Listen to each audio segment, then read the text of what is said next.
They either have ADHD or autism, for example, and they don't feel like they're learning well. How can I create a community that's welcoming to everyone? And I realized that if they can get through this, I certainly can. Like prejudice hiring, it's more than that. It's the hierarchy within the workforce. I could keep going. Like there's so many things working together to maintain inequality. Like my word holds as much water as his. Just because he may be older, just because he is a man, does not mean that my word is not valid. What the hell can people do online? Like, especially with AI, it is so dangerous to be sort of a minority, so to speak. Not even just being a woman, but like a gender minority, a person of color. I think it just kind of compounds that if you're like a person of color on the internet, you know, you're gonna get different kinds of attacks. I think Instagram's really bad for this, is the whole like South Asian hate. Hello, you beautiful people. Welcome back to the Long-Term Podcast. I'm your host, Adven. Today, we have a young business owner and graduate students in sociology with passion for both job and research, Jessica Soman. We will discuss social justice, educating and teaching, and pursuing education and conducting research. Jessica is a magnificent person, very hardworking, and she has been able to establish a system that works for her, which is being more authentic and following your passions. It's remarkable to see what she has done in her life thus far, already being in graduate school and applying for a PhD. She will go far. Today we talked about the issues, the systems in place that prevent people from just understanding each other. It's a very honest conversation. I'm very, very thankful for her. And yeah, I think she'll go far. And I think you guys would derive a lot of value. You just want to connect with people better. You want to understand the world better from a sociological lens. And she's also got her business with her family. It's great. So everybody, welcome Jessica Soman. Welcome to the Long-Term Podcast. Thank you. Yeah, Jessica Soman, everyone. So as a business owner, how do you practically integrate social justice principles into your day-to-day operations rather than just keeping them as academic concepts? Okay, so I think the main way I learned about them first is through my background in sociology. And it made me more aware of kind of the systemic issues that I started noticing, whether that was within like academics, but also in the business world, in the sports world. Because, you know, what I do as a business owner is we teach kids to swim. So a big part of that is working with clients, so parents and students, in a way where we're inclusive, we communicate well, and we're aware of everyone's different positions in life. Because I think especially a big thing in the sports industry is it's sort of like a hierarchy where if you're really good, you're going to get paid attention to, you're going to get all of that, you know, hype and all of that. But if you're still, you know, on the come up, so to speak, or you're still learning, there's not a lot of, you know, room for that, especially in, I think, the bigger industries. So kind of what we do is we try to welcome, you know, everyone of all backgrounds, all ages, all abilities. So I work with a lot of kids who they say, you know, in their other activities, they either have ADHD or autism, for example, and they don't feel like they're learning well because a lot of places don't incorporate like different abilities. So I try to take it as, how can I create a community that's welcoming to everyone? And how can I be considerate of everyone's different lives, different backgrounds, and just kind of create a safe space for everyone? That's one of the big things. Yeah. Yeah. It's when you enter a space, right? That a lot of people are always scared about, oh, what are they going to say about me? Or like, am I going to make friends? And having you establish kind of inclusivity to ensure that everybody from all backgrounds feels safe. Yeah. What are the steps that you take? How do you talk to people when they first come into the program that So a lot of the things that I do, I'm kind of the first point of contact in person, um, that pretty much everyone gets to meet. So I kind of explain to them what are the general principles, like how everything's going to work. I try to be as clear as possible. And I always open that avenue, like, hey, if you have any questions, like, feel free to ask me. And I try to be as friendly as possible. So, like, always having a big smile on my face, I think that's very disarming for a lot of people, even for children, because they're very nervous. A lot of them are either afraid of water, they're afraid of meeting new people, trying new things, or just even to the parents and other people, because we have people who come to watch, for example, even other clients for other clubs that are around, just kind of being friendly is a really big thing. Because I think you get a lot of people who are very cold. They don't have that warm energy. And I try to bring that because I think it lets people become comfortable very quickly because they realize that someone's willing to open those doors for them. And then I just let them take it from there. Yeah. Yeah. It goes a long way to just smile and say, how are you? And just be curious. Yeah. Right? It doesn't really take that much effort. Mm-hmm.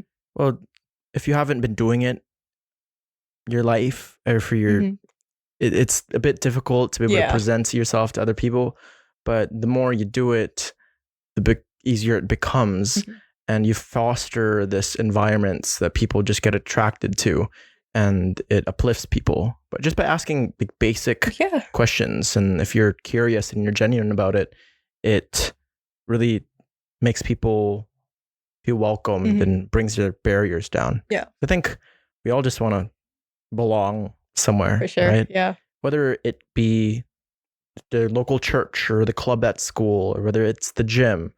And if you have someone there, a leader that establishes a environment that does feel safe and feels nurturing, where you don't have to wonder if, what's it going to be this time? Am I going to be persecuted just because of who I am? Yeah. Right? Because like you're working with a lot of kids, right? And when you're a kid, kids can be very mean. They can be. Like I know being in elementary and middle school, high school, it seemed that like as the years progressed, people became nicer. You know what I mean? I don't know. In university, people were really nice. I know, yeah. But had I known these same people in high school and before that, I think they were just a lot meaner. And I was too. I was part of the problem. Oh. Yeah. But yeah, can you tell me more about the business and how it all started? I know it's a family-owned business, right? Yeah. Yeah, so we started back in 2017. So I've been doing this a very long time. I was 12 when we started. So honestly, it was kind of my mom's brainchild almost. Initially, she had went to do her master's in law in the States, and I went with her at the time because it would be a new and fun experience to just kind of experience a new school system. And while we were there, obviously, I got kind of exposed to their sports system. And unfortunately, she did have to come back because she got diagnosed with cancer. But she decided, you know what? I want to do something for the community. My dad was a national swimmer back home, so he already had the expertise. So we kind of brought that together and decided, let's do something for the community that's a little bit different. So initially, the program that we brought was called Swim America. And now with the current political climate, we're obviously moving away from that, though we're a fully Canadian business and all proceeds are staying here to benefit Canadians. However, that was kind of where it started. Yeah, she saw that and she realized that this program was built by Olympians. It's something unique. It's something different. And it challenges the current programs that are kind of dominating the industry. So she's like, let's do something new. And it was very difficult in the beginning, just getting that recognition because we were different, because we weren't, for example, like the Red Cross or Life Saving Society or associated with any big competitive clubs. It was really hard. Like we started in an apartment complex, like their pool, because we couldn't get any space in like the rec centers or sports centers here. It took a couple of years of just persistently asking, saying, hey, we have people we want to cater to, like, let us in. It took a really long time, but that was kind of the foundation of where we started. Yeah. Yeah, is your mom okay now? Yeah, she's all good. Oh, Yeah. that's awesome. Yeah. It seemed like you guys are fighters, very Yes, we courageous. are. And like your mom was just faced with this. Mm-hmm. There's no explanation, Yeah. right? And it's like, why me? Right. But instead of moping around, and I'm sure maybe that happened initially, she wanted to establish this program, and maybe it actually motivated her. She has Yeah. always been a go-getter. Like, never have I seen her sit around and just be like, oh, I'm in pain, or, you know, I'm having a bad day. She's always like, you know what? These days happen. These things happen. I'm going to make the best out of it. That explains why you're such a go-getter too, right? Because seeing your mom go through insurmountable pain and still getting back up, like, really changes something in you. Like, I've seen my mom, my parents, like they're immigrants all the way from the Philippines and just coming here with nothing and still building a family and getting our PR. And you just get to realize just how powerful the spirit can be. That, like, no matter what happens, you get up, you get back up. It doesn't matter what they say. It doesn't even matter what you say in your head. It doesn't matter how you feel. You just get up and do the work, because there are people that rely on you, and there's your dreams and ambitions. You owe it to the people that rely on you. It's like, it's truly beautiful, like parenthood and just family. My parents are certainly like one of my biggest inspirations for everything I do. Like, both of their work ethics are honestly unbeatable. Like, very similar to yours. You know, they came as immigrants, came with nothing, and then built from nothing to where we are now. Yeah. So, like, even growing up, like, obviously I was, you know, the only brown kid in a class of all, you know, white children. That must have been isolating. Yeah. And, but they were always there. They always were like, you know what? We experienced that when we came here. It was no different. You know what? We fought through it. This is how we got through it. You can do it as well. They were always my number one supporter. And they never gave up. And I realized, you know what? They probably dealt with a lot more than I did, because they definitely, I would say, like, shielded me from a lot of the bad growing up in the best that they could. And I realized that if they can get through this, I certainly can. So I think I try to incorporate as many of those principles that I witnessed growing up just in my kind of daily life.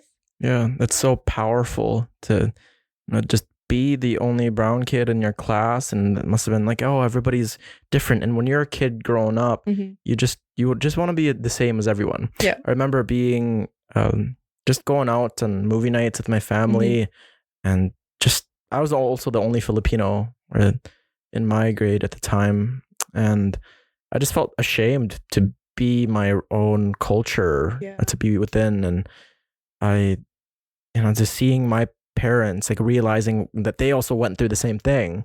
It's like, oh wow, like, I should be proud to be who I am now. But when you're a kid, you're just like feeling lost, and it's great that you have parents that have modeled the way for you, and here you are, you know, being very industrious and hardworking. Try my best. Do you have any words to say to them? I'm sure they're listening right now. I mean, all I have to say is thank you to them, honestly. Even like, still now, they're my number one supporter, my number one backer. They are always there.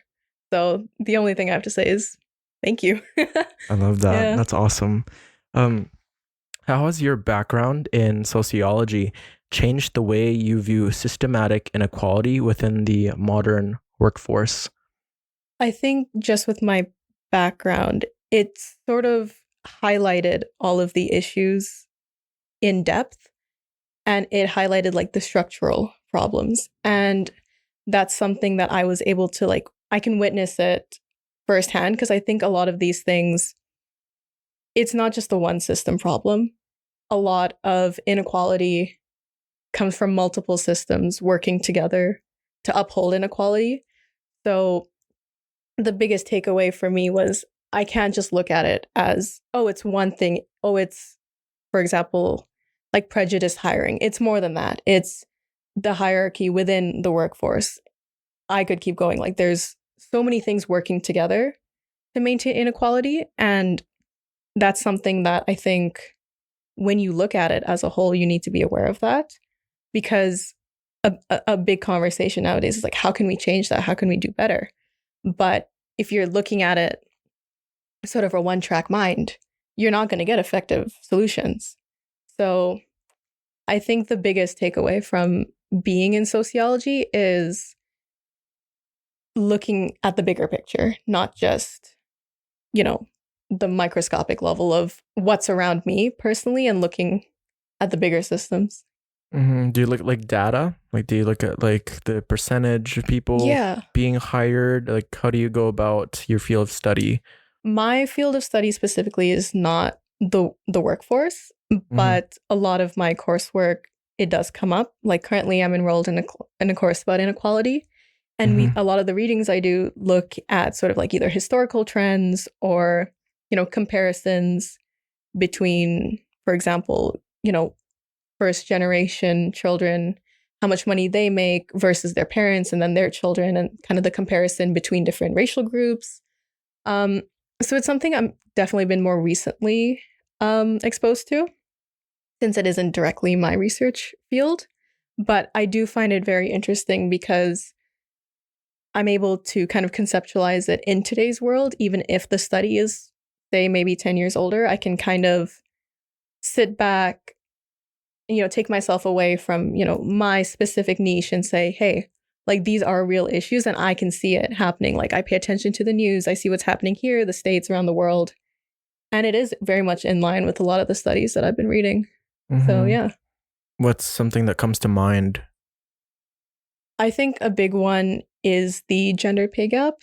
That one always comes up to me just because I think in so many ways, because women in the labor market are expected to do as much as their male counterparts, but they're not rewarded equally, or even if they're doing more, rewarded more. And on top of that, there's so many other things that, like, a lot of the time, many women in the workforce, they're mothers, but that's not taken into consideration. Like, one of the things I think about is my mother before she had me, when she was pregnant with me. She tells me this story, and it still blows my mind that she was going to take like maternity leave to have me, and in order to get that, she needed a specific amount of hours worked, and her boss fired her just before she had the full amount worked, so that they didn't have to pay her when she took that break because she was pregnant with me. And I think that's just one of those examples of, multiple things working together to uphold inequality, whether it's like gender, it's maternity leave, it's like actual wages. Like that story still, I've heard it since I was young, but it still blows my mind that I'm like, people can do that. People are so evil. Because on top of that, my mother does have a disability from an accident many years ago. And being, like she didn't have family to help her. Like obviously my dad was there, but I think a lot of people have like big extended families to help. And so obviously coming as back then as immigrants with nothing, that money would have helped, especially because she just had like a baby. She was just about to have a baby. So I think like that's one of those like glaring examples that I'm like, holy crap, people do these things. And I'm sure that there's many other stories like that out there, maybe even today. I pray that it changes, but yeah, I mean, there's no guarantee. I mean, you still hear the craziest of stories. So yeah, some people really forget that it's another human being exactly that they're putting down just to increase profits. Yeah. Right, to put more money in their pockets. And it's like, there's this quote that comes to mind, and it's, what good is it to inherit the world but forfeit the soul? A lot of people will just put other people down to take more, and it's like, at the end of it all, were you really gonna feel fulfilled? Exactly. Do you find that like men, like from your experience, like men still treat you like women, you and like the women around you lower? Like, do you find that there's sexism around campus or even in the workforce? I think on campus, I'm very fortunate that the environment I'm in is very accepting.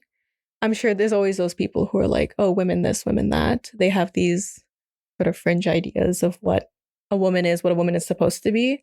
But those are always, I think, the exception, like the bad eggs, so to speak. But I think the biggest example, like the times I notice it the most, is within work. So obviously I'm young, I'm 22, but I am like the face of the business. I do most of the in-person customer service. So if there's any issues, I am who they are talking to. And my dad does coach, but he is not doing the customer service. Like that is primarily my role. I coach as well, but I'm pretty versatile. And a lot of the times where people either disagree with something I say, they're like, oh, let me talk to your dad. Yeah. And I'm like, no, like my word holds as much water as his. Just because he may be older, just because he is a man, does not mean that my word is not valid. And there's a lot of times where I can see that they're not happy either taking instruction from me or the fact that I'm willing to disagree with them and I'm willing to stand my ground. That you can kind of visibly see like the discomfort. And a lot of the time they're like, oh, let me talk to your dad. Like an ego thing. Oh, It's like 100%. not only are you younger, but you're also a woman. Yeah. So a lot of them are like, why am I talking to a person that in their mind, like, oh, knows nothing because they're underestimating you. But it's like, no, like there's many young people that are experts in certain fields because they've devoted their time and have put in a tremendous amount of effort. And I feel like too many people underestimate the young workforce just because they haven't lived the years. But no, if you don't spend your time just loitering, and if you actually put in the work, you can master a skill, whether it be in the business or whether it be about communication or swimming. Yeah. And you know, you've been part of that business since you were 12. So it's like, sir, I've been a part of this business since I was from the beginning, since I was 12. And it's like, I don't know, you can just tell with people's interactions, like with the way their eyes shift or like their tone of voice. Like they're not downright just calling you names. I mean, I'm sure they would if they could. It's happened before. Yeah, I'm sorry to hear that. But it's still, like, you can feel it. And it's not a good feeling. Like I've had that. But a lot of people treat me that way too, just because I'm a, you know, insert thing to be looked down upon, like whether it be my race or my age or, you know, my background. And it's like, why? And it's like, how do you think we can kind of cure that kind of mentality though? Because we've gotten better though over the years. I remember when my dad was first immigrated here back in 2005. There's just a lot more racism, but it's gotten better, right? How do you think we can be better? Because it's still there. I still kind of sense it here and there. And while I'm thankful that I grew up around friends and family members and I felt a lot of love, I thought like there was actually no racism growing up because I didn't really, I kind of felt it through the media, but it was more internal. Like nobody really downright like made me feel like it. There's like some instances, but for the most part, like I didn't feel it to the extent that some of the people that I've talked to have, you know, made. That's weird. Yeah, in Sherwood Park, out of all places, which I heard a lot of racism here. I've heard that as well, so I'm quite surprised. Yeah, I guess I'm blessed. I don't know. No, that's great. Yeah. How can we change that? Wow, that's a very big question. I think the main way I've seen things change is being willing to have those conversations, those tough conversations to address people's biases. Because a lot of the time, you're right that it's not coming out where people are just dropping some like slurs or, you know, bad language, but it comes in these like microaggressions where, for example, a lot of the time I'm Indian and a lot of people are like, oh, you don't look Indian. And I'm like, what does that mean? So I take that as an opportunity to educate them that there is no one way that a person from India and broadly South Asia looks. And it's kind of offensive. Like, what are you trying to? It's very strange. What are you trying to say? Are Indians like what does bad that mean? Or good? What does that mean? Yeah. Yeah, and like my parents did give me a very easy to pronounce name, just because people are not willing to learn to pronounce ethnic names in the way that I think European names are more accepted. But I think, for example, with my last name growing up, it's very simple, but people have got it wrong. A lot of the time people make fun of it. They've called me like Jessica Snowman, which is just so strange. I'm like, no, I'm going to correct them. I'm going to teach them how to pronounce it properly. Same with my parents' names. 5 letters for both of them. People still butcher it, like add random letters and just say, oh, that's too difficult. Like, I'm not going to try. And my parents like, you know what? We'll just come up with a more Western nickname and go from there. And I'm like, you know what? No, I'm going to teach these people to say it correctly. Like, I'm going to address this head on. Yeah, I ask if I meet a person that's from China, they'll tell me like their name's Luke, and I'm like, what's your actual name? Yeah. Like using like it's not even that bad. It's not that hard to pronounce. And it's just like a little bit of ton of effort to make them feel like their culture's still here. Exactly. Yeah. But I don't know why. What's this whole name thing? Like, why is it so hard? Yeah, like that's just one example. But I think a big way is just like coming at it head on, where when I notice things that I'm like, oh, that's just not correct. Like, that's not something you say. That's not acceptable. I'm just like, let me take that as a moment to educate. And I'll do it nicely. I'm not going to be like, dude, what the hell's wrong with you? Because that's not going to help anyone. But kind of bring them down to, hey, this is the way I'm looking at it. Let's have a conversation about it. I've done that with lots of friends because, again, always the one brown kid growing up, you know? And I think it makes a difference, especially like I think our generation is a lot more accepting, a lot more understanding, just because these conversations happen more often and we're more willing to listen to it. But I think with that comes is, you know, also educating the older generation, because I think they're a bit more set in their ways, set in their beliefs. But if they notice that more people are more accepting of something, they're more likely to, you know, start following that. And I think a big part of that starts with, you know, our younger generation. Yeah. I think the best kind of solution, or I guess cure for that type of mentality, at least for me, because I still hold some prejudice sometimes in my heart, whether it's just like, it's not even about the race, it's just like the way a person looks, and I'm just like conditioned to treat certain people better because they may dress nicer or they look better, you know what I mean? Or even with kind of like subtle kind of race things that the media has propelled or just spread. And so you're thinking, oh, like this person might think this person might be dangerous, or this person is usually a person that I wouldn't want to talk to. But then come to find out, you actually talk to them and they're just a human being. They're with their, doesn't matter what culture they are, the race, the color of their skin.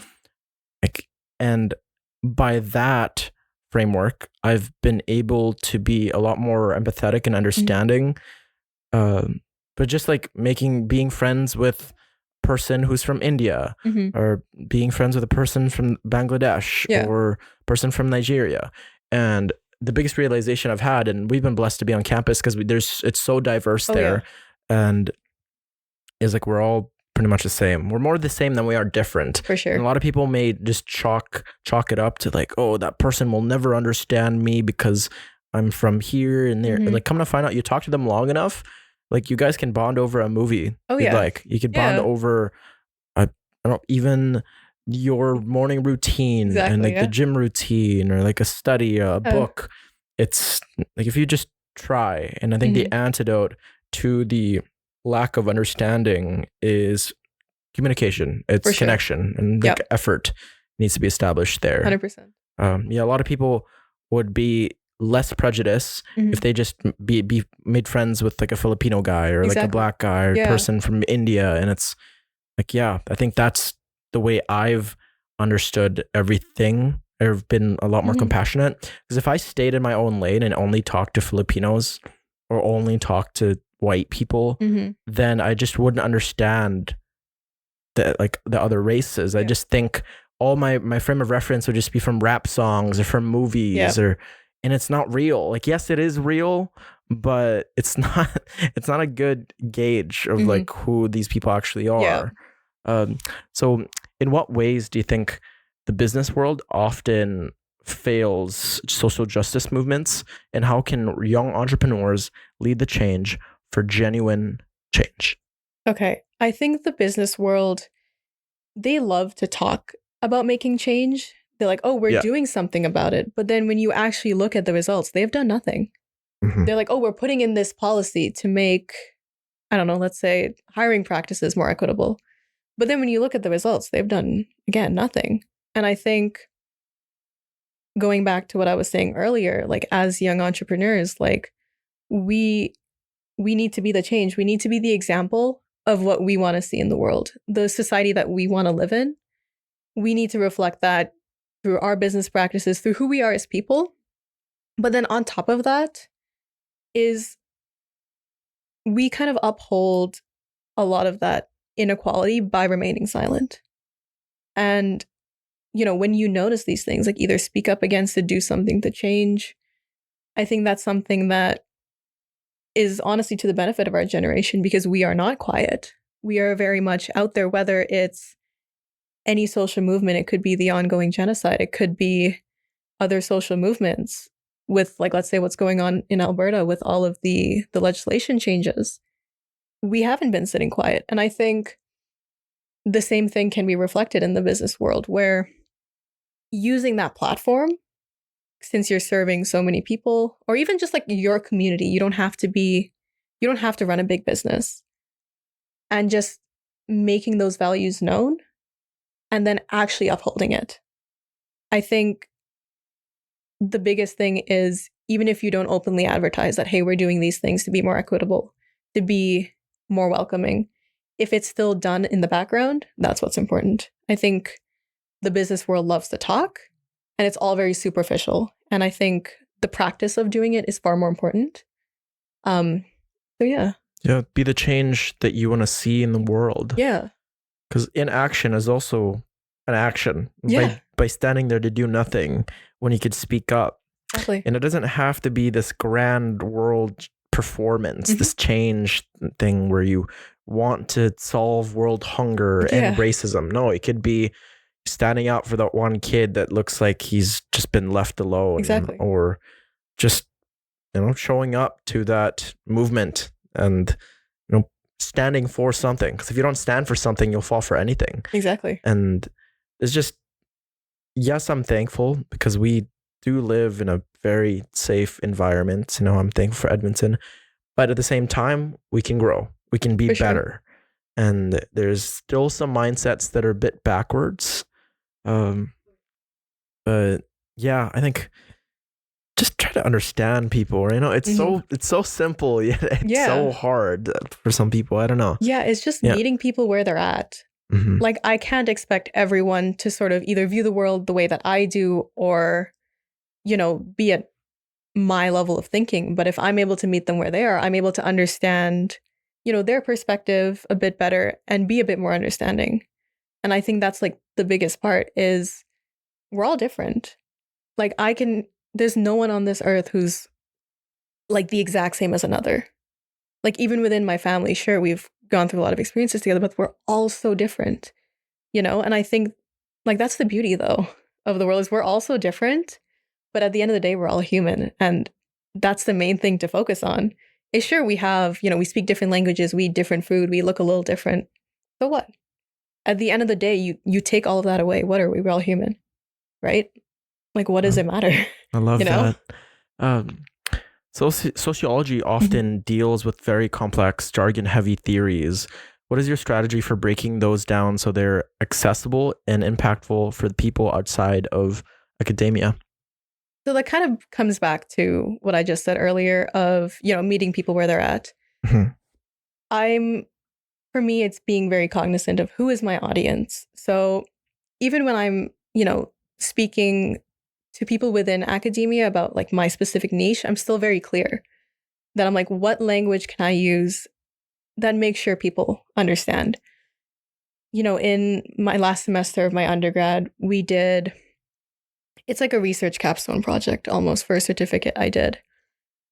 And we basically did research on child and youth issues for a charity. And they effectively just make policy that affects children. And so that report not only goes to this charity, but other community members, other charities, volunteers, so on. And a big part of that was language accessibility, that how can we, as scholars, as students, write this in a way that any person can understand. And sure, it's nice to, in academia, we love to show off, oh, how intelligent we are with, these big words and these big theories, but that's not that important at the end of the day.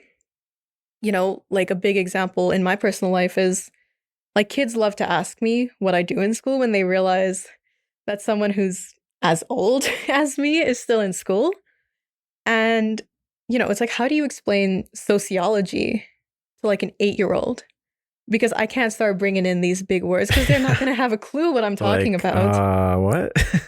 So they're like, what do you do while you're in school? And I was like, well, I get to talk to people about their life. An 8-year-old is going to understand that. I was like, I get to ask them questions and then understand what life means to them. Like, and, that's in language that my audience, so in this specific example, an 8-year-old can understand. And I think that's the main thing is like, who are you talking to? And tailoring your language to them, because it is not beneath us as academics or as researchers or even as students to change our language so that people can understand us. It really is not. And I think that's the main thing is just seeing that, there isn't this like social hierarchy that, I'm a grad student, therefore I'm better than you. So I'm going to use these like big fancy words to show off that, because I truly don't believe that. So, yeah. Really, really difficult to foster change. Like when you do find an idea and you don't know how to deliver it in a way that's palatable to the average person. If you don't know how to explain it to like a 5-year-old, you're going to have trouble delivering it to the mass audience. Exactly. Like you have this great idea, but how do you deliver it properly? Right? Whether it's about, fostering a more inclusive environment. If they have all these jargons and all these deep thoughts and words, people are just like, okay, on to the next. Yeah. Right? If it's not relatable, then why? Because people are already busy. Like even 5-year-olds, they'd rather play with their toys. Oh, 100%. Right? But if you keep it interesting, if you keep it applicable to them, like how would you feel, Johnny, if the way these 4 other people made you feel like this, and you could relate it to empathy. Exactly. Think about to be in their shoes. Exactly. Right? Yes. The things the golden rule. You could. I was recently, a couple of years back, I was in Virginia to visit my aunt and my cousins, and my cousin, I think she's like 7 or 8, something like that. Very curious, and we were in New York at the time, and it's a little bit of a homeless problem there. Like, and she's asking me, why are people homeless? Oh man. She's asking me these questions, and I'm like, got me. Why are people homeless? I'm like, some people just have gone through a difficult time in life, and it sucks what they're going through, but we can help them, and we should understand them. Yeah. And that's palatable, right? And she's like, and to try to explain that to like an adult too, it's like, like a lot of people don't really kind of ask those questions, right? And it's, I feel like those are the questions. Like sociology is very important, the way we interact, because it's applicable daily, every day. Oh yeah, like we're constantly interacting with people, and it's the reason why we live and we keep going, like for the connections. So in your dual role, do you see yourself more as a traditional educator or as a mentor who teaches through the lived experiences of running a business? I 100% see myself as more of a mentor. In fact, I don't see myself as a traditional educator in any way. As my role is, I would say, as a mentor, I think a lot of it comes back to that idea of like empathy, coming down to whoever I'm teaching, like their level. It could be the kids I'm working with. It could be the 6-year-old or like the 15-year-old that I'm working with, talking to them still with respect, because I have this issue with like what a traditional educator is. And schools kind of are the best example, but in my mind, what a traditional educator is this person who's like above their students. And I don't see myself as above my students in any way, And then there's this like power hierarchy that, your teacher is kind of the gatekeeper of knowledge, and then the student sort of has to submit, so to speak, to gain that knowledge. And I don't think that's how I see myself. A lot of the kids I work with are very curious. I was very curious growing up, and I think that's great, and I want to keep that alive in kids. If I limit them, because a lot, like, yes, I teach them to swim, but they ask me so many other questions, like related to their life in school, related to my life, just the most random things ever that they see on the internet. And I realized that, it is more than just teaching them how to swim and teach them to be safe. It's about, being someone who's approachable and someone who is not hesitant to kind of share what I know, and is not also hesitant to say, like, I also don't know, because there are some things that I genuinely do not know. And I think in that sort of traditional educator role, like, not knowing things is shameful. But, I can't know everything. There's so much information out there. And I think being willing to say, hey, I'll go look into that a bit more for you so that I can give you, a correct answer instead of just coming up with something to make it look like I'm knowledgeable. So yeah, that's why I would definitely say I'm more of a mentor, because I'm able to meet people where they're at.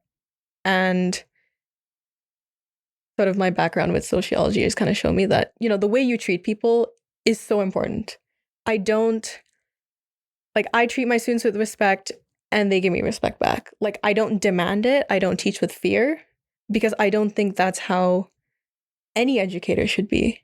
I don't think that you should demand sort of like rote compliance or, you do what I say because I'm your teacher, So that's why a lot of my students, like, they come back for years because they just really like hanging out with me. Like, they know how to swim already. They've completed pretty much the entire program.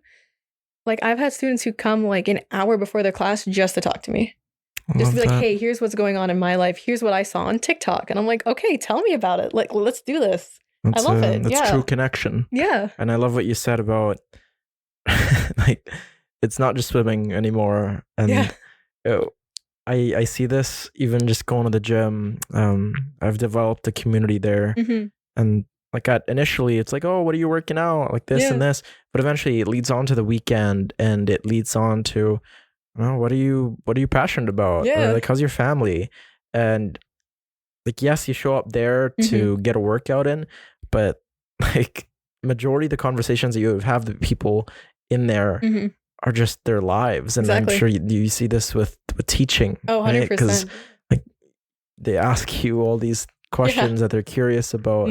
And it's remarkable just how curious that like a person can be, and I feel like it's always really, really helpful to ask these questions. And I really like what you said about, like, yeah, you don't know everything, and to admit that, it's like a lot of, there's like shame around that, because like, we're expected to know everything, but in this world abundant of information that we can't possibly absorb everything, and it's like, it's okay to not know something. Exactly. It's a bit pompous to say I know everything. Exactly. Because like, I don't know, like, there's, when we're growing up in middle school and high school, like, we think we know everything. Oh, 100%. But come to find out, right? Coming to U of A, and then learning about this one thing, and then it becomes deeper, and then that becomes deeper, and next thing you know, you're like, oh, I actually don't know anything. Like, that Socratic method.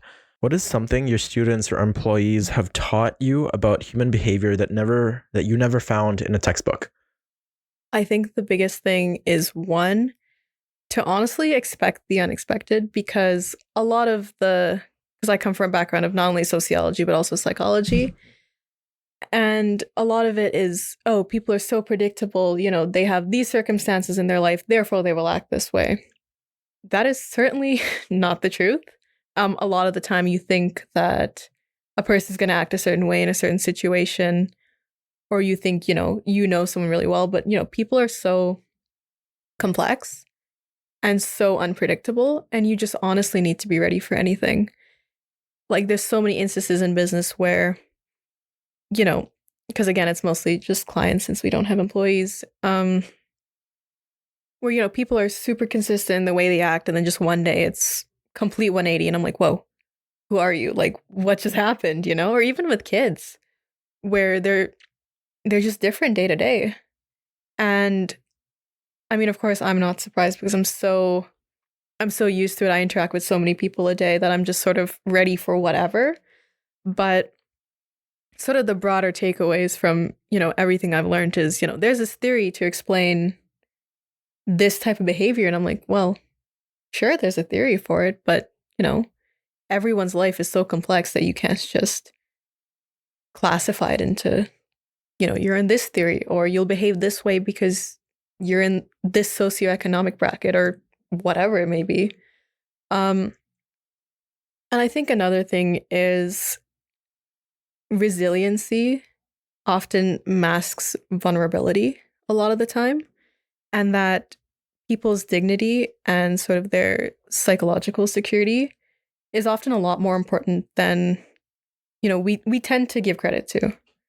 That, you'll always see people put on this like mask of, just to hide whatever's going on in their life. But at the end of the day, everyone just wants to like feel okay.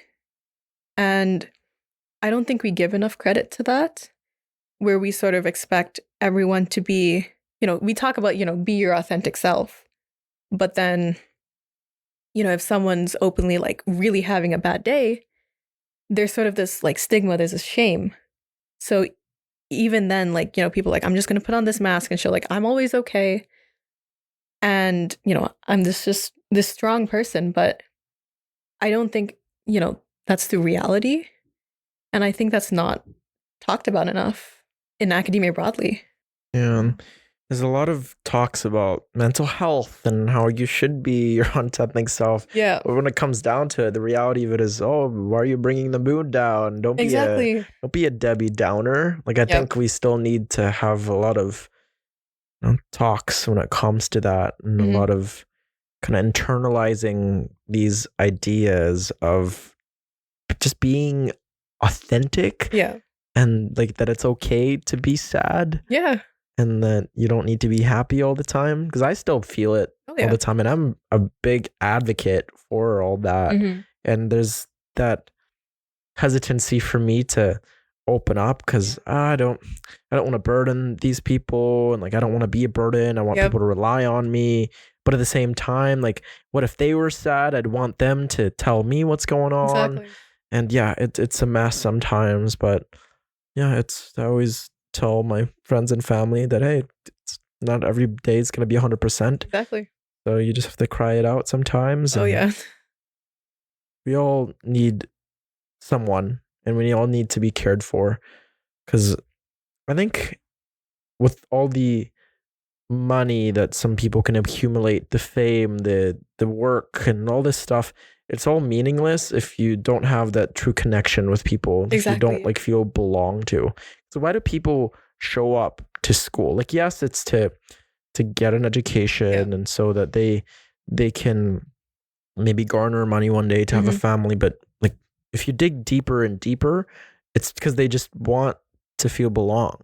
Yeah. Right. I feel like there's so many people that have already won in life because they have like tremendous support and Yep. love, but they forget that because they get so hungry for money and Oh, yeah. attention. And it's like, I don't 100%. know. Yeah. What do you I- think? Why do you keep going like with all this? Because you're highly competent when it comes to Thank you. academia, and you have your business and you're still showing up to all these things. Like what keeps you going? I think a big part of it is the fulfillment from the community that I've built, not only in academia, but in work itself. That I think that's what keeps me going every day is, every weekend, I know I'm going to go to work, and those same kids that I work with or new kids are going to be super excited to see me. I get to teach them something new, or we get to practice things. I get to learn about their life. And in a way, I feel this connection with them because I'm learning about who they are as people, not just, them as students, so to speak. And then within academia, there's so many people that I've met from my undergrad to now in grad school And it's just running into people even and them saying hi. And I'm like, oh, they still recognize me. There's people I've known from elementary who I have not talked to since elementary and they still recognize me after all these years. And I'm like, holy crap, like you still recognize me? Like it makes my heart full in a way that like something as small as that is so fulfilling. And then on top of that, I think the main philosophy of our business, and that's something that I've learned even growing up with my parents, is that money is not everything. Like something my mom told me from a very young age is, money can't buy you happiness. You know, some of the richest people, they're still miserable. And that's kind of what drives our business is, surely like, yes, we make money, but that's not, the core of what we do. I love to teach. And I know that the students that I work with, like they will be safe around water. They've learned a new sport that'll keep them healthy. They've potentially got a new hobby. They can teach their friends. Like it unlocks so much. And that's what keeps me going. Because I don't care if I'm making money or not. That's not why we do business. We do it to help the community, give people, a place where they feel they belong. And we've had a lot of students, around Christmas time, they're like, you know what, thank you guys for, everything. Like, every week I'll have kids tell me like, oh, this is what happened in school. And they're like listing the names of all of their friends. And I'm like, I have no idea who these people are. But you know what? Like, yeah, tell me that you feel that I'm that person, that you can just tell me about your life like unfiltered. There's something that's so fulfilling about that like, why would I ever stop? Yeah, that's truly beautiful. Yeah. That you value all these connections and like even not talking to some of your elementary friends and just seeing their growth and seeing where they're at in life now. And some people are getting married and some people are doing graduate school, getting their PhDs. Some people, never went to school, but they're traveling the world. I know, yeah. It's remarkable to see how what nourishes the soul and what fulfills us. And I don't know, it's just with these interactions, we take a little essence of who they are with just that how are you and remembering and even that little wave if you're in a rush to class and you got a midterm or a final or you got research to do. Like you find, hey, I saw Jessica. Yeah. I remember her, 2 months ago we did a podcast and then like it's just stuff like this or it's like 10 years from now, where's Jessica gonna be? Where am I gonna be? And like just maybe I'll see you at like the superstore or something. Exactly, you know what I mean? Yeah. And it's just beautiful with life it is, with all the uncertainties that surround it. And yeah, I think there's so much meaning into these interactions and just hearing like you're with your students and rambling on all these different names, but like they feel safe and it's just, interaction. That's all connections that's all we have. How do you manage the rigorous demands of graduate level research while simultaneously maintaining the energy required to grow a business? I think the biggest thing that comes to mind is balance. I can't go all into either at any given point because I need to maintain this balance. Some weeks maybe school is demanding a bit more. So I'll go like, 80% of my time and my energy is, devoted to school. But then the other 20, I still need to, give back to the business, figure out, how can we improve? What else can we do? Whatever, that demand is. But a big part of having that balance is knowing when to take breaks or when to kind of dedicate some time just to myself, because the risk of burnout is so high. And I think a lot of students just generally can understand that, whether or not, they're a business owner. Just going to school itself is demanding that on top of that, working a job is even more. So it's just like dedicating that time. Like I love going to the gym. I love just, spending time decompressing with my friends, just sort of talking. Catching up on sleep, honestly, is a big one. I think, this might resonate with a lot of other students, is we just don't get enough sleep. Like getting that 8 hours of sleep one day after pushing yourself for a week feels so freaking good. Yeah. And then on top of that, I have other hobbies. I play video games every now and then. I don't have the time I used to, but um, and also, I think more recently, I've finally started like praying more, and sort of the way it's set up in my household. Like I come from a Hindu household. My mom lights the lamp, and just standing there for maybe a minute and just focusing on the flame. I'm not necessarily like praying to God, so to speak, but in a way it's meditative. It brings me an immense amount of peace, and that I'm really glad that is something that my mom has taught me from a young age. And when I was younger, I didn't necessarily accept it as much, but like now I've really seen the value of falling back on my own culture in a way. A lot of the time I get stressed, I'll listen to mantras, I'll listen to prayers, and it's very calming. I think that combination of things and finding time for it has been so important in keeping me going, but also so that I don't fall apart. And then the last thing I would say is just knowing for the day, like, when is enough? There's a lot of days where I've worked all day, I've worked on a paper or doing readings, and then I'm sitting in bed at like 10 p.m. saying, hey, I really need to finish this one more reading. But I'm looking at the reading and it's just, my brain's like, no, you are not doing this. And just knowing like, okay, you know what? I'm shutting this, I'm putting it away, and I'm going to bed is also really important, because if I keep pushing myself to the point that like my body can't take it, it's going to reflect not only in my mental health, but also my physical health. Like I'm more likely to get ill if I'm not like taking care of myself. And then, if my mental health is down the drain, like I'm going to just repeat this cycle. And it's not an easy balance to find. There's some weeks where I find that I'm just like pushing myself, and then I need a couple of days to just peacefully fall apart, so to speak. But so it's definitely a work in progress, I would say. Like I'm not perfect, and nor is anybody really, but those are kind of my general principles to kind of balance everything. I love that you have so many modalities to be able to calm your mind and nourish your soul with prayer and hitting the gym, and just you have established these safety nets to ensure that you can keep living a life of balance and still showing up to be your best self.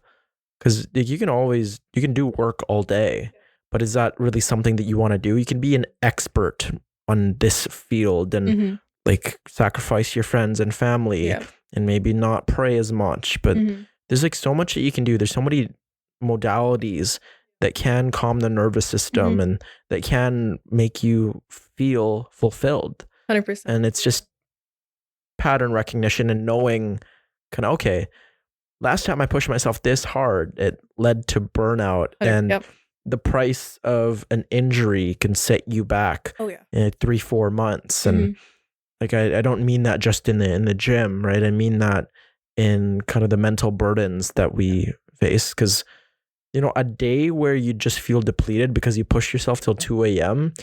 is a day where you could have just gone to bed earlier and had then you could study for 2 hours the next day and then have shown up to your friends better.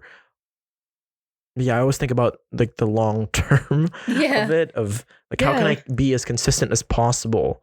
Because it's not just me. There's also my friends and family that rely on me emotionally, physically. And there's also me that I want to show up as my best self. And it's only on here, right? And I need to pursue a life that is worth living. Exactly. We only get this one life. 100%. So can you describe a specific moment when your research findings directly influence a strategic decision you've made in your professional life? I think this is more of a recent thing, since I only started my master's last September.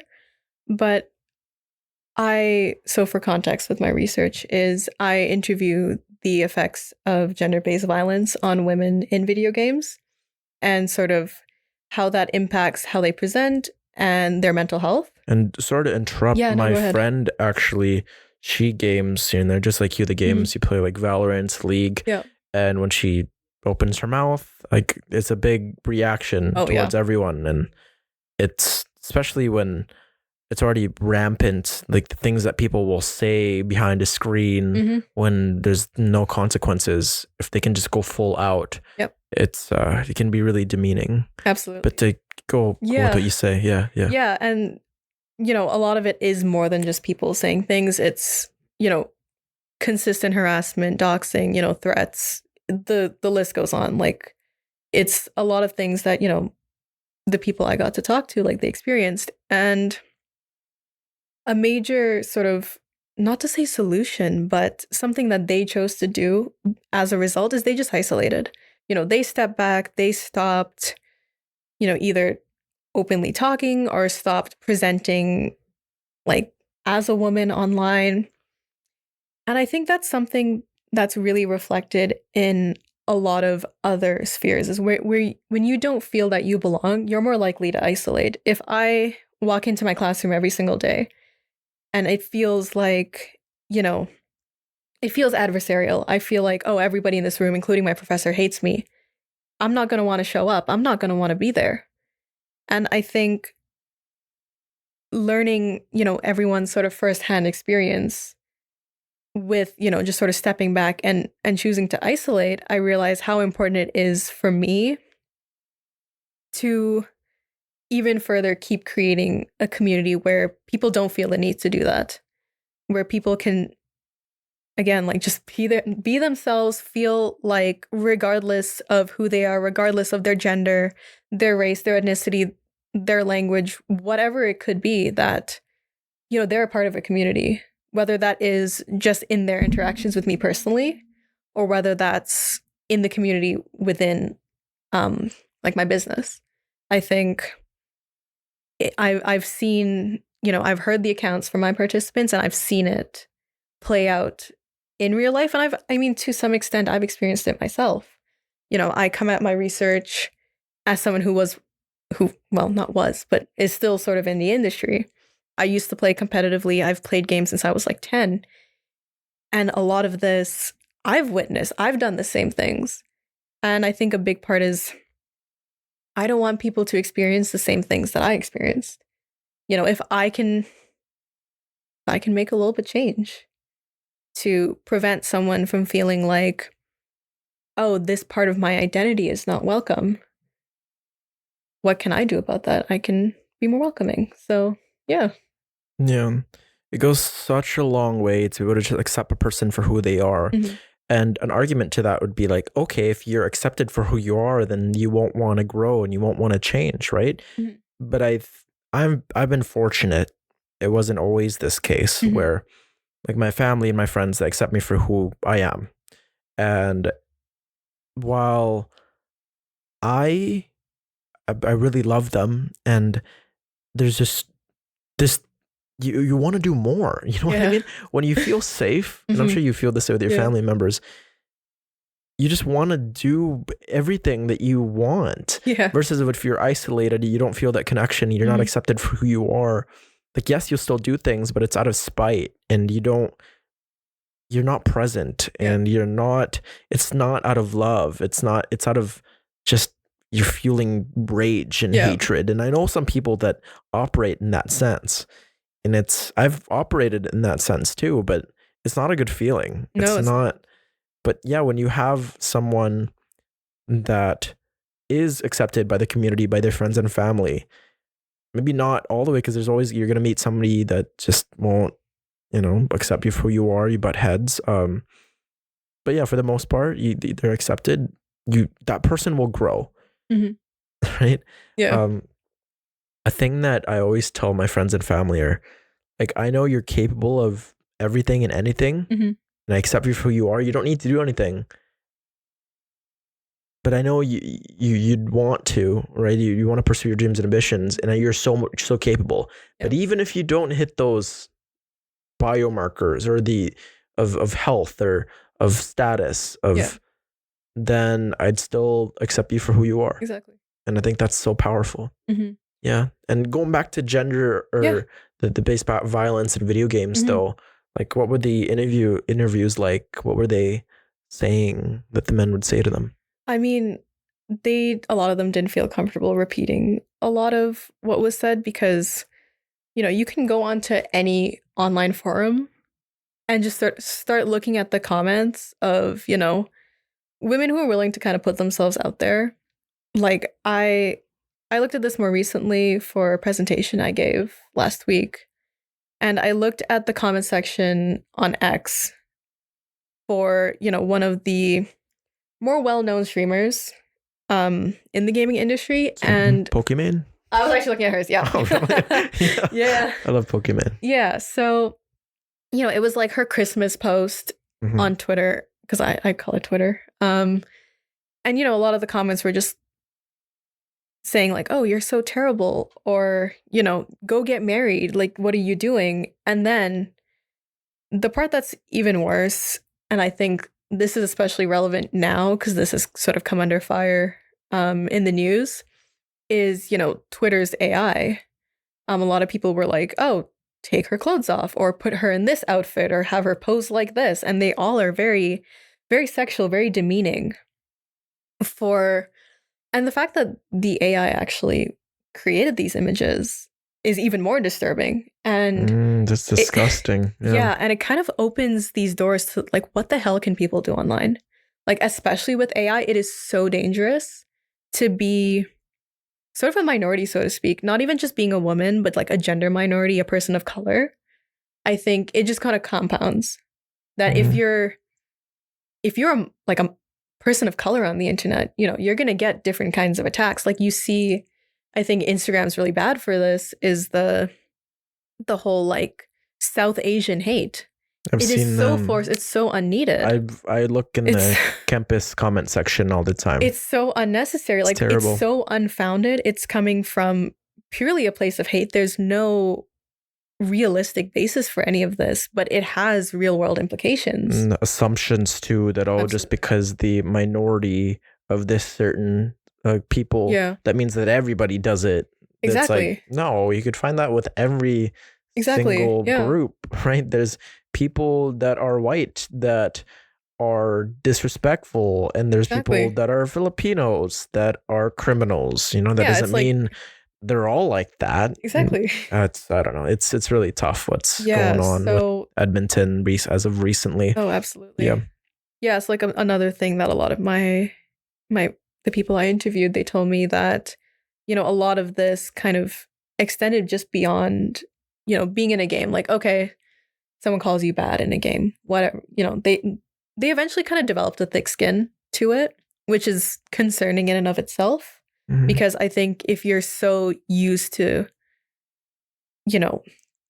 experiencing this kind of like discrimination, regardless of whether it's gender-based or it's racial, and you just kind of say, you know what, I just stopped caring, versus, like this apathy is sort of dangerous in a way, because I think wanting to fight against it starts to become something that's like, oh, it's going to happen anyways. I don't need to fight against it. There's no point. It's not going to change. And it turns into almost, like learned helplessness. And I think in any area that's very dangerous. But yeah, like a lot of them were like cyber stalked, like risk of doxing. Like it's really dangerous. And those are things that I personally have experienced myself. And I was much younger than I am now to even understand what the hell was going on. Like I was like 14 years old and some dude sends me my address. And I was like, holy shit. Like my computer setup was still like in my parents' bedroom. I remember just sitting there, like my hands were shaking because I was like, is someone going to show up at my door? And I would walk to school. I was like, am I going to get kidnapped? Process that. I know.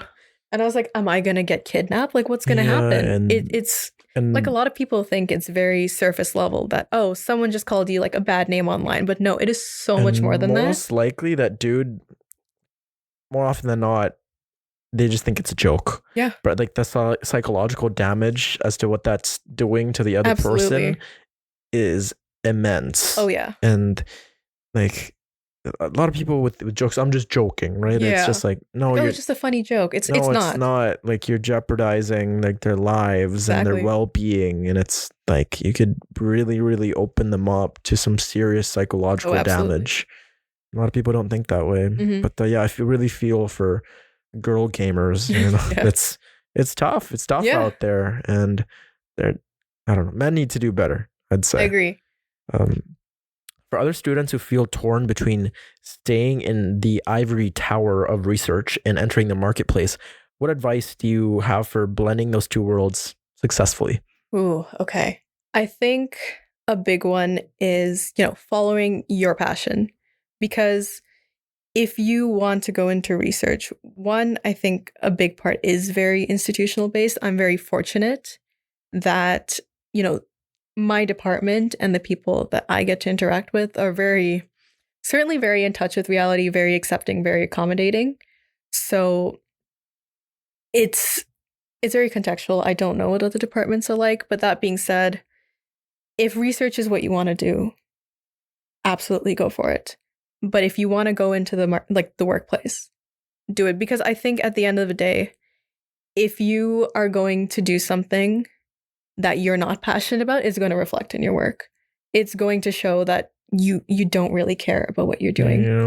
You ever ask people like, hey, what are you working on and stuff? You can just tell. Yeah. I don't really care.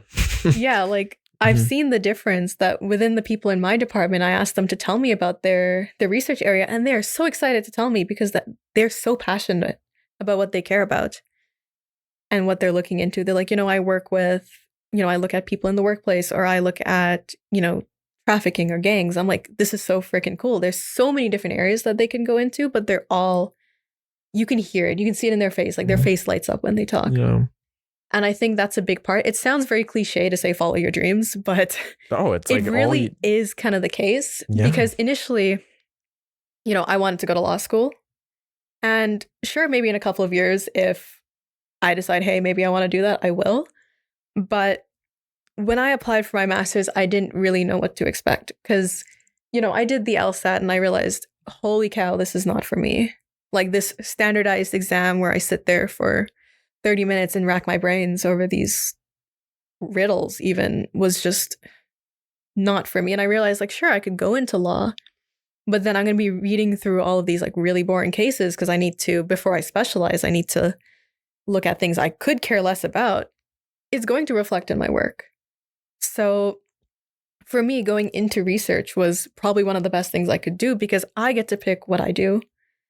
And I think it's a very big shift from being an undergrad, for sure, is, you're kind of forced to take these courses that the university says so for some like unknown reason because they just say so. And, you see it a lot with undergrads where they're just like, I'm just here for the credential. I could care less about what I'm doing. You see it sort of in how they take exams, study practices. It's all about, I just need to pass. It's not about, I really care about what I'm learning. And for a while, I think I was guilty of that too, where before I had the chance to, explore the options after my undergrad, I was just like, I really just need to pass this exam. I just need a good GPA. And then what I do from there, who cares?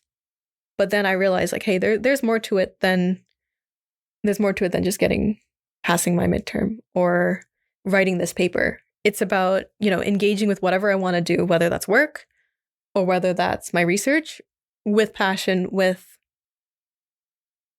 just this drive.